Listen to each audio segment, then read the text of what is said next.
Assalamualaikum warahmatullahi wabarakatuh. Bismillah, alhamdulillah, wassalatu wassalamu ala rasulillah. Anak-anak sekalian, pada kesempatan kali ini saya akan sampaikan hal-hal terkait dengan pernikahan. Namun sebelum kita mulai, mari bersama berdoa. Tidak lupa saya doakan mudah-mudahan anak-anak sekalian senantiasa dalam lindungan Allah Subhanahu wa taala, dimudahkan untuk melakukan hal-hal yang baik dan dijaga dari melakukan hal-hal yang tercela.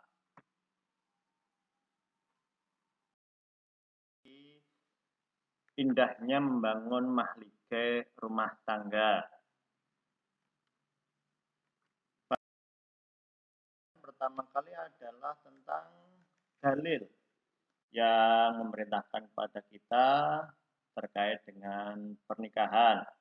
Dalam Quran surat An-Nahl ayat 72, Allah telah berfirman, A'udzubillahi minasyaitonirrajim, Bismillahirrahmanirrahim. Wallahu ja'alakum min anfusikum azwajan wa ja'alakum min azwajikum banina wa hafazaw wa razaqakum minat thayyibat awabil batil yu'minuna wa bi ni'matillahum yakfurun. Artinya Allah Subhanahu wa taala menjadikan dari kamu istri-istri dari jenis kamu sendiri dan menjadikan bagimu dan istri-istri kamu itu anak-anak dan cucu-cucu dan memberimu rizki dari yang baik-baik. Maka mengapakah mereka beriman kepada yang batil dan mengingkari nikmat Allah? Anak-anak sekalian yang dirahmati Allah, ini adalah dalil penegasan dari Allah terkait dengan. Selanjutnya anak-anak sekalian perlu saya sampaikan terkait dengan pengertian nikah. Apakah nikah itu? Nikah secara bahasa berarti menghimpun atau mengumpulkan.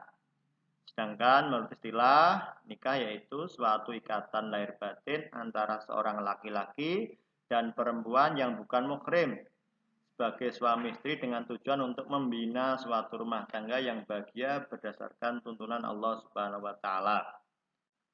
Kemudian dalam Undang-Undang tentang Pernikahan, Undang-Undang Nomor 1 Tahun 1974 tentang perkawinan yaitu ikatan lahir batin antara seorang pria dengan wanita sebagai suami istri dengan tujuan untuk membentuk keluarga yang bahagia dan kekal berdasarkan ketuhanan yang maha. Anak-anak sekalian, ketika awal tadi sudah saya sampaikan terkait dengan dalil pernikahan, maka selanjutnya akan saya sampaikan terkait dengan hukum pernikahan. Hukum pernikahan ada 5. Kenapa hukumnya ada 5? Karena hukum itu bisa berubah sesuai dengan situasi dan kondisi. 5 apa saja? Nomor 1 yaitu wajib. Yang bagaimana yang menikah dapat hukum wajib, yaitu bagi orang yang telah mampu baik fisik, mental, ekonomi maupun akhlak untuk melakukan pernikahan, mempunyai keinginan untuk menikah, dan jika tidak menikah maka dikhawatirkan akan jatuh pada perbuatan maksiat atau zina.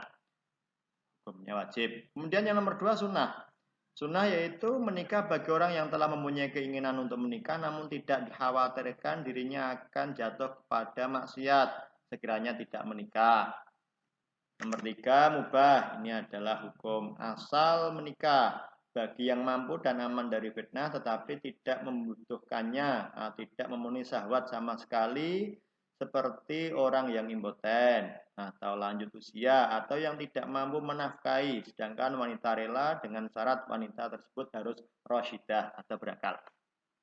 Kemudian anak-anak sekalian, hukum nikah yang nomor 4 adalah makruh, yaitu bagi seorang yang mampu menikah tetapi dia khawatir akan menyakiti wanita yang akan dinikahinya atau menzalimi hak-hak istri dan buruknya pergaulan yang dia miliki dalam memenuhi hak-hak manusia, atau tidak minat terhadap wanita dan tidak mengharapkan keturunan. Sekali lagi yang seperti itu hukumnya makruh. Kemudian yang terakhir yaitu haram. Menikah yang dihukum haram yaitu menikah bagi orang yang yakin bahwa dirinya tidak akan mampu melaksanakan kewajiban-kewajiban pernikahan, baik kewajiban yang berkaitan dengan hubungan seksual maupun berkaitan dengan kewajiban-kewajiban lainnya. Ada 5, sekali lagi anak-anak, hukum menikah sesuai dengan situasi kondisi. Kemudian selanjutnya anak-anak sekalian akan saya sampaikan, akan saya terangkan terkait dengan rukun nikah. Tanpa terpenuhi rukun ini, maka pernikahan tidak sah. Apa saja? Yang nomor 1 yaitu rukun nikah ada mempelai yang akan menikah, calon suami dan calon istri. Kemudian yang nomor 2 ada ijab dan qabul.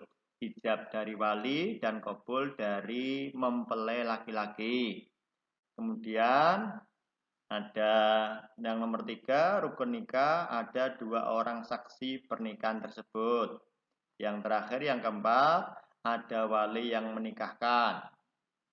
Ada syarat-syaratnya sebenarnya untuk saksi atau wali nanti akan kita terangkan pada kesempatan yang akan datang. Pada kesempatan ini kita pahami dulu bahwa ada 4 rukun pernikahan yang apabila salah satunya tidak ada, maka pernikahan itu tidak.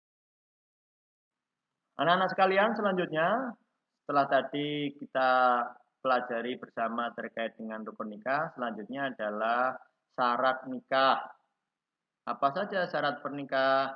Syarat nikah nomor 1, calon suami telah balik dan berakal. Anak-anak yang belum balik, tidak berakal, tidak memenuhi syarat untuk menikah. Yang nomor 2, calon istri yang halal dinikahi.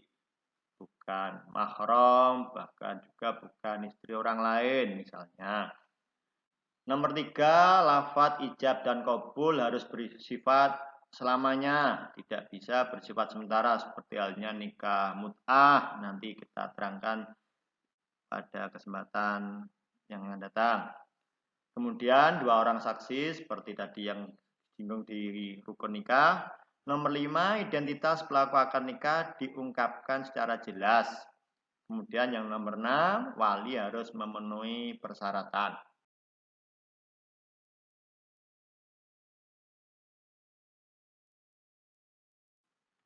Kemudian anak-anak sekalian, ada bermacam-macam pernikahan yang pada hakikatnya memang semua itu tetap saja dinamakan sebagai pernikahan. Nomor 1, nikah siri. Nikah siri adalah pernikahan yang dilakukan tanpa proses pencatatan oleh pemerintah yang wewenangnya ada pada kantor urusan agama atau KUA. Nikah ini disebut dengan nikah siri yang secara bahasa berarti diam-diam. Tentu saja ini sangat tidak dianjurkan karena nanti untuk administrasi negara akan merepotkan di waktu yang akan datang. Kemudian nomor 2, nikah mut'ah. Nikah mut'ah yaitu seseorang menikah dalam batas waktu tertentu dengan memberikan kepada seorang perempuan berupa harta, makanan, atau pakaian. Ketika batas waktu yang disepakati sudah selesai, mereka dengan sendirinya berpisah tanpa harus melalui perceraian. Yang nikah seperti ini, nikah mut'ah ini hukumnya tidak sah, hukumnya haram. Sangat tidak diperbolehkan oleh agama. Nomor 3, ada poligami. Poligami adalah menikahnya seorang laki-laki dengan perempuan dengan jumlah lebih dari 1, maksimalnya 4. Dalam Islam, seorang laki-laki diperbolehkan melakukan poligami. Tetapi tentu saja syarat-syaratnya tidak mudah. Yang paling pokok memang harus. Kemudian anak-anak sekalian, setelah tadi kita bicara tentang pengertian, kita bicara tentang rukun, kita bicara tentang syarat, selanjutnya kita akan bicara tentang tujuan pernikahan. Anak-anak sekalian yang dirahmati oleh Allah, menikah itu sebuah ibadah karena menikah punya tujuan-tujuan yang memang dianjurkan oleh agama. Nomor 1, tujuan menikah adalah untuk memenuhi tuntutan naluri manusia yang asasi. Nomor 2, untuk mendapatkan ketenangan hidup. Nomor 3, untuk membentengi akhlak. Tanpa menikah nanti bisa melakukan hal-hal yang tercela. Nomor 4, untuk meningkatkan ibadah kepada Allah. karena dalam menikah banyak sekali pahalanya. Nomor 5, untuk mendapatkan keturunan yang soleh, solihah. Dan nomor 6, untuk menegakkan rumah tangga yang islami. Itu sebagian dari tujuan pernikahan, masih ada tujuan-tujuan yang lain. Tapi paling tidak dari 6 tujuan ini kita sudah mendapatkan gambaran bahwa menikah itu memang hal yang sangat baik. Hal yang memang diperintahkan.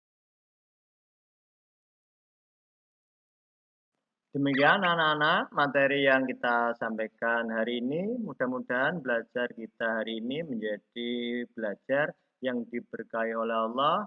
Ilmu yang kita dapatkan hari ini menjadi ilmu yang bermanfaat khusus untuk kita dan untuk semua keluarga masyarakat kita. Amin ya rabbal alamin. Kita tutup dengan bacaan hamdalah bersama-sama. Alhamdulillahirabbil alamin.